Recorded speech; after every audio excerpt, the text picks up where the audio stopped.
kita langsung aja nih Kak, mulai ke pertanyaan pertama gitu ya Kak ya. Mungkin banyak banget nih yang pertanyaan nih Kak. Kalau di sastra Jepang ini, apalagi di USU nih Kak, belajarnya tuh apa aja sih Kak gitu? Boleh diceritain nggak Kak?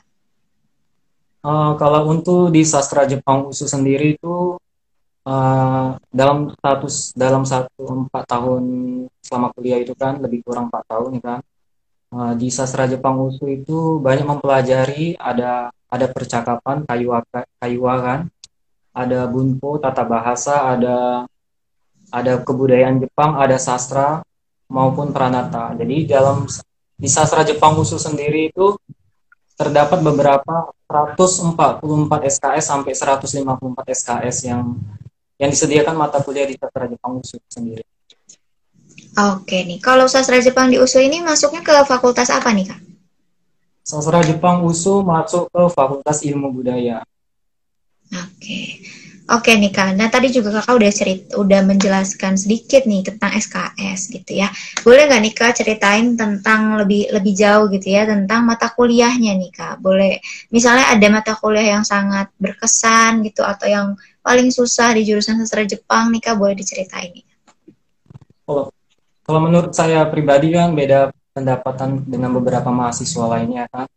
Kalau menurut saya pribadi mata kuliah yang paling susah tapi menantang sampai saat ini itu mungkin apa yang saya rasakan juga dirasakan mahasiswa adik-adik kelas lainnya kan. Menurut saya itu sastra Jepang yang mata kuliah paling susah itu kanji gitu kan. Karena kan bentuk tulisannya kan susah sama dia hampir mirip dengan kayak bahasa Mandarin itu. Bahasa Mandarin, kanji dan sastra Jepang itu sama juga penulisannya. Untuk berkesan kalau mata kuliah yang paling saya sukai itu linguistik gitu kan, kayak sosiolinguistik, fonologi bahasa Jepang gitu kan. Sosiolinguistik bahasa Jepang ada sintaksis bahasa Jepang itu mata kuliah favorit. Oke nih Kak. Nah, kalau misalnya ini nih Kak, di pembelajaran juga nih, banyak juga yang nanya tentang tugas-tugas. Biasanya bentuk tugas-tugasnya itu apa nih Kak, untuk di jurusan sastra Jepang nih Kak? Kalau untuk di sastra Jepang khusus sendiri bentuk tugas pada umumnya setiap dosen itu memberi ada tugas yang per kelompok, ada yang juga per tugas individu. Ada juga yang bertugas langsung praktek ke lapangan gitu, langsung terjun ke masyarakat untuk meninjau masyarakat yang bareng sama orang Jepang tersebut.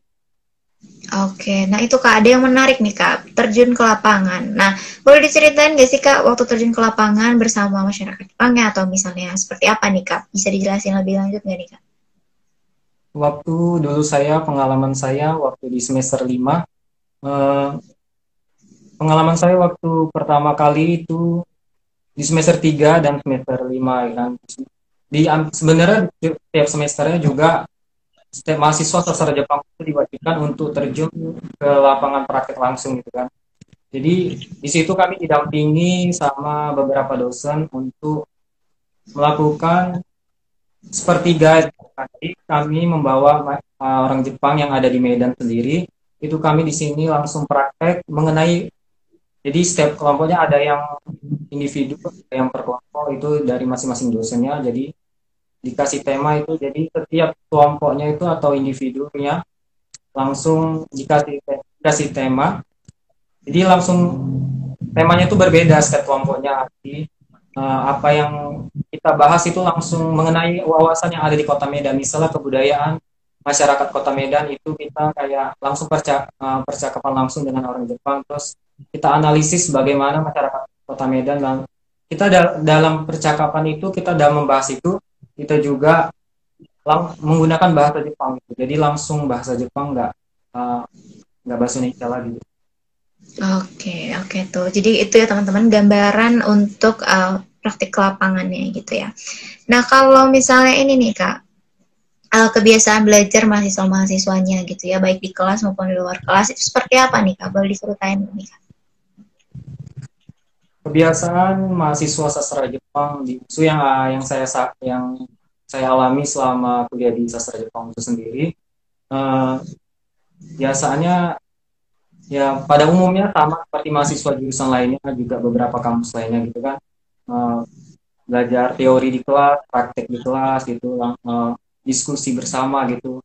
Kalau untuk cara belajar di sastra Jepang khusus sendiri itu, jadi setiap minggunya ada tema baru gitu mengenai teori apa yang dibahas sesuai dengan perkembangan yang lagi trending topik gitu. Konteksnya tuh dalam sastra Jepang. Oke. Oke nih, untuk ini nih Kak, masih juga tentang pembelajaran. Untuk konsentrasi atau kelompok keahlian nih Kak, apakah di sastra Jepang USU juga ada nih? Biasanya kan ada di semester 5 atau semester 3 gitu Kak? Ya, untuk di sastra Jepang khusus sendiri itu ada 3 konsentrasi, yaitu linguistik, bahasa kan, ada pranata, kebudayaan, dan sastra gitu. Jadi itu diambil waktu semester 6, Oke, waktu semester 6. pengambilan Nah, kalau peminatan. Kakak ambil apa nih dulu? Waktu dulu saya ngambil peminatan linguistik gitu. Jadi saya tertarik gitu apa yang dibahas linguistik, karena kan sastra Jepang itu konteks pada dasarnya itu kita mahasiswanya itu harus dituntut untuk bisa berbahasa Jepang gitu, baik secara lisan maupun tulisan. Oke. Oke nih Kak. Nah, untuk kesan-kesan apa ya? Kesan-pesannya nih Kak selama ngambil peminatan di linguistik nih Kak, apa nih Kak? Pesan-pesan saya selama ambil peminatan di linguistik, eh, kalau teman-teman saya yang lainnya juga ya nggak terlalu minat sekali sih gitu kan ngambil ke linguistik, cuma ya karena mau cepat tamat juga lulus, jadi beberapa orang mikir ya nggak mau tuh ngambil linguistik, jadi kayak ngapain juga ngambil linguistik, jadi banyak yang menghindar dari linguistik itu. Tapi saya bahasa itu kan selalu perubahan terbaru gitu, bahasa baru datang kan seiring perkembangan zaman gitu kan. Jadi tantangan saya sendiri itu tertantang gitu. Bahasa Indonesia mengalami perubahan makna kata gitu kan, bahasa-bahasa baru kayak bahasa-bahasa gaul gitu kan. Jadi di bahasa Jepang itu kaitannya gimana gitu. Jadi saya mengkolaborasikan antara linguistik Jepang dan linguistik Indonesia gitu. Jadi waktu itu saya itu membahas tentang sosiolinguistik. Jadi bahasa masyarakat, perbandingan antara bahasa masyarakat di Jepang sendiri dan bahasa masyarakat di Kota Medan, Sumatera Utara sendiri. Oke, tuh. Ini nih Kak, kita beralih ke pertanyaan kenapa nih? Alasan Kakak nih, kenapa Kakak ambil sastra Jepang nih? Kamu milih untuk mengambil jurusan sastra Jepang dan kenapa di USU nih Kak? Hmm, Awal pertama kali saya ngambil sastra Jepang di USU sendiri tuh kan. Jadi waktu SMA saya udah ada basically gitu kan, ada bahasa Jepang, pelajaran bahasa Jepang gitu kan. Selama 3 tahun udah ada basic dasarnya, mempelajari huruf-huruf katakana, hiragana, kanji, dan romajinya gitu kan. Jadi ya ada minat gitu, ditambah lagi senior saya tuh dari SMA saya banyak juga yang masuk di sastra Jepang tuh. Jadi kayak mengajak gitu lah, coba aja gitu jalur apa gitu. Mana tahu bisa nanti jumpa kakak-kakak juga sekalian. Oke nih, dulu Kakak masuknya lewat jalur apa nih Kak? Waktu itu saya masuk jalur lokal, mandiri lokal. Mandiri. Oke.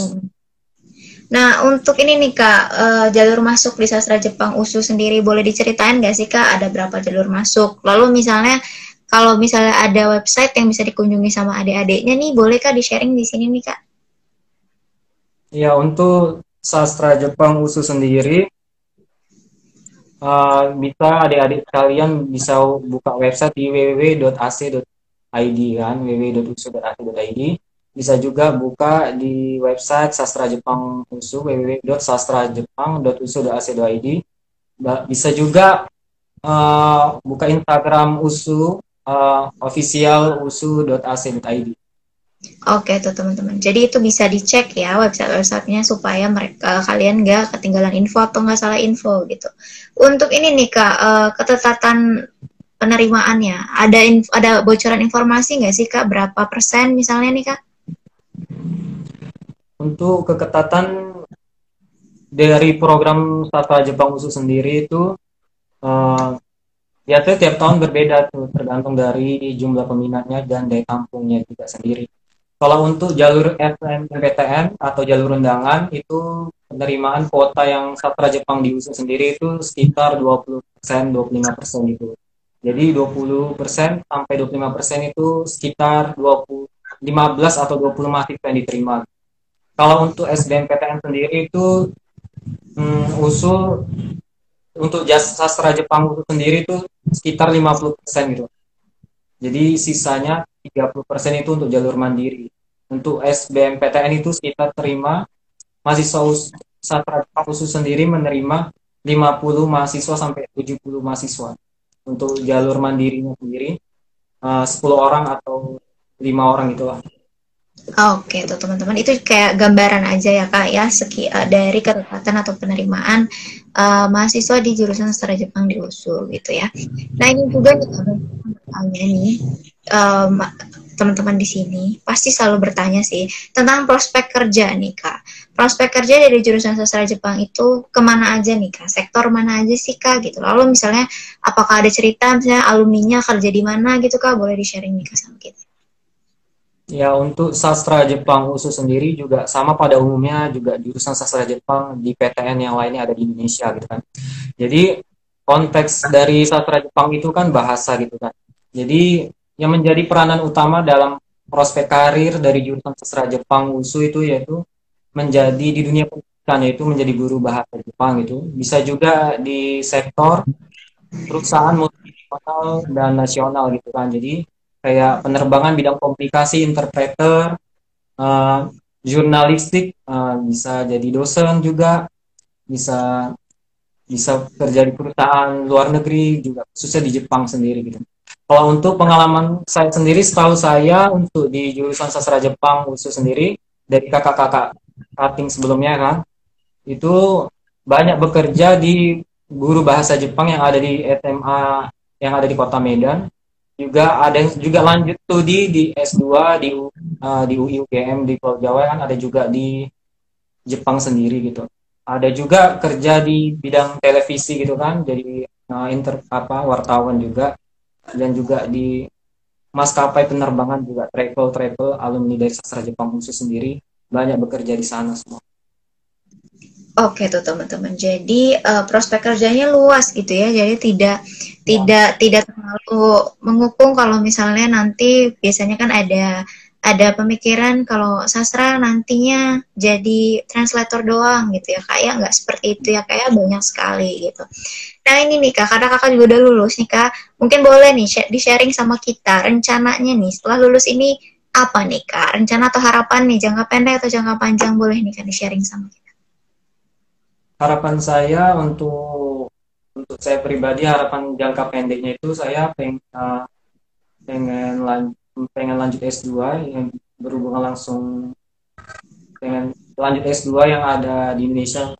Kalau juga pengennya sih di Jepang itu langsung ya kan. Jadi waktu itu juga pernah gitu kan, ada beberapa dari dosen gitu kan. Jadi dosen itu menawarkan beberapa beasiswa yang ada di S2 di Jepang. Jadi saya jangka pendek itu pengen S2, dan jangka panjangnya apa yang saya dapatkan selama kuliah ini saya terapkan untuk masyarakat sekitar gitu kan. Jadi uh, apa ilmu yang saya dapatkan gitu kan, pengalaman yang saya dapatkan juga harus bisa gitu kepada semua yang seluruh lapisan masyarakat juga merasakan apa yang saya rasakan selama di bangku kuliah gitu. Jadi berbagi ilmu kepada semua masyarakat. Oke nih kak, semoga rencana jangka pendeknya juga terkabulkan, dilancarkan juga, dan rencana jangka panjangnya juga dilancarkan gitu ya kak ya. Nah ini nih kak, tadi kan kita udah cerita-cerita nih tentang jurusannya dan alasan kakaknya nih. Sekarang kakak boleh nggak kasih tips nih buat maba-maba nih yang udah masuk ke jurusan sastra Jepang di USU, gimana caranya supaya mereka bisa bertahan nih kak di sastra Jepang USU nih, baik secara akademik maupun organisasinya nih kak, boleh dikasih tahu kan nih kak? Buat adik-adik mahasiswa yang ada di jurusan sastra Jepang, terutama untuk mahasiswa baru nih yang baru semester 1 nih kan, karena kan pandemi ya kan, juga semua serba pandemi, apa semua serba online gitu kan, karena COVID-19 ini, belajar daring juga ya kan. Jadi eh, harus bertahan gitu, gimana pun situasi dan kondisinya kita harus tetap semangat gitu kan, jalani aja prosesnya, ya, jangan pernah mengeluh gitu kan. Ikuti aja alurnya gitu. Mungkin kedepannya kita bisa akan bebas dari pandemi COVID-19 ini. Jadi untuk organisasi banyak sekali di USU gitu kan, tersedia beberapa organisasi gitu kan. Waktu itu juga saya ini sedikit sharing kan, waktu itu saya ini membagi waktu antara akademik dan apa organisasi gitu kan. Bagaimana caranya menjadi mahasiswa cerdas dalam memanajemen waktu gitu kan. Manajemen waktu itu penting dalam kehidupan kampus itu, apalagi untuk mahasiswa baru gitu kan. Jangan terlena ikut-ikutan kawan, jadi lupa gitu akademiknya mau organisasi gitu kan. Jadi memanajemen waktu mana yang lebih tetap mengutamakan akademiknya gitu kan. Juga boleh mengeksplorasikan diri, kita terjun ke organisasi yang ada di UTU gitu kan. Jadi buat adik-adik sekalian, tidak ada salahnya gitu kalian untuk ikut organisasi, berbagai organisasi yang ada di USU, UKM gitu kan. Ikuti kemampuan apa minat bakat dari kalian semua. Jadi tetap tetap jangan melupakan akademik, boleh ikut organisasi. Oke, tuh teman-teman. Jadi kuncinya adalah gimana time manajemennya ya Kak ya. Nah, untuk ini nih Kak, itu kan tadi udah tips buat mabaknya nih. Sedangkan tips untuk camabaknya nih, calon-calon mahasiswa baru yang masih SMA SMA nih Kak. Boleh nih Kak dikasih tips supaya mereka bisa bisa keterima nih di sastra Jepang, apalagi di USU gitu kan. Boleh nih Kak di-sharing Kak. Untuk calon mahasiswa baru, adik-adik SMA sekalian ada di seluruh Indonesia kan, terutama di Medan. Sebelum kalian ingin jurusan sastra Jepang itu sendiri, kalian tanyakan kepada diri sendiri minat dan bakat kalian untuk masuk di jurusan sastra Jepang itu sendiri. Karena ya kebanyakan mahasiswa di Indonesia sendiri itu yang kita masuk ke, kita udah lulus gitu kan, tapi separuh jalan gitu keluar gitu. Jadi tanyakan kepada diri sendiri, kita harus yakin apa yang pilihan menjadi pilihan kita gitu, harus bertanggung jawab apa yang menjadi pilihan kita gitu kan. Jadi untuk adik-adik camaba, tanya potensi apa yang ada dalam diri, jangan ikutan teman juga. Karena kan kuliah ini juga kan untuk kedepannya gitu kan, cita-cita masa depannya kan. Jadi jangan ikut-ikutan teman. Selain jangan ikut-ikutan teman, kita juga harus apa sih gitu di jurusan itu. Misalnya tanya kepada kakak-kakak kelas sebelumnya yang pengen kita masuk jurusan yang sama gitu kan. Mata kuliah apa saja yang kita sukai. Biasanya di adik camaba itu tertarik dengan mata pelajaran apa yang ada di jurusan itu gitu. Jadi buat adik-adik sekalian, kita jangan nengok background jurusannya wow gitu, misalnya kedokteran gitu kan, atau jurusan lainnya gitu kan. Tapi pas kita masuk, kita nggak tahu apa-apa mau ngapain di situ karena ikut-ikutan teman juga kan. Kalau bisa itu jauhkan dari apa yang kita mau tujuan itu. Oke teman-teman. Jadi tipsnya adalah kenali dulu diri sendirinya gitu ya, apa minatnya gitu ya, apa yang diinginkannya, apa tujuannya. Jangan sampai tadi kakaknya bilang ikut-ikutan teman gitu ya Kak ya. Nah, karena juga kita terbatas waktu Kak, mungkin untuk sharing-sharing pendeknya hanya bisa sampai di sini saja gitu ya. Saya bersama tim Intip Kuliah mengucapkan terima kasih kakaknya sudah mau meluangkan waktunya nih untuk sharing-sharing sedikit gitu ya, meskipun mungkin masih banyak yang ingin diceritakan gitu ya ke teman-temannya. Jika memang nanti teman-teman di sini ingin bertanya nih Kak, yang nonton kita lewat feed atau di IGTV kita, nanti kakak boleh menghubungi kakak kemana nih Kak? Ke Instagram atau kakaknya mau ngasih link media sosial lainnya, boleh nih Kak? Jika adik-adik sekalian untuk bertanya mengenai jurusan sastra Jepang USU sendiri gimana gitu kan, penasaran karena waktu terbatas, bisa tanya langsung ke saya, ke Instagram saya ya kan, Rizky Aramat. Bisa langsung DM atau bisa tanyakan melalui, kalau nggak sempat juga melalui WhatsApp bisa. Atau nanti ke link intip kuliah bisa. Nanti saya akan menjawab segala pertanyaan apa yang ada yang ditanyakan sekali.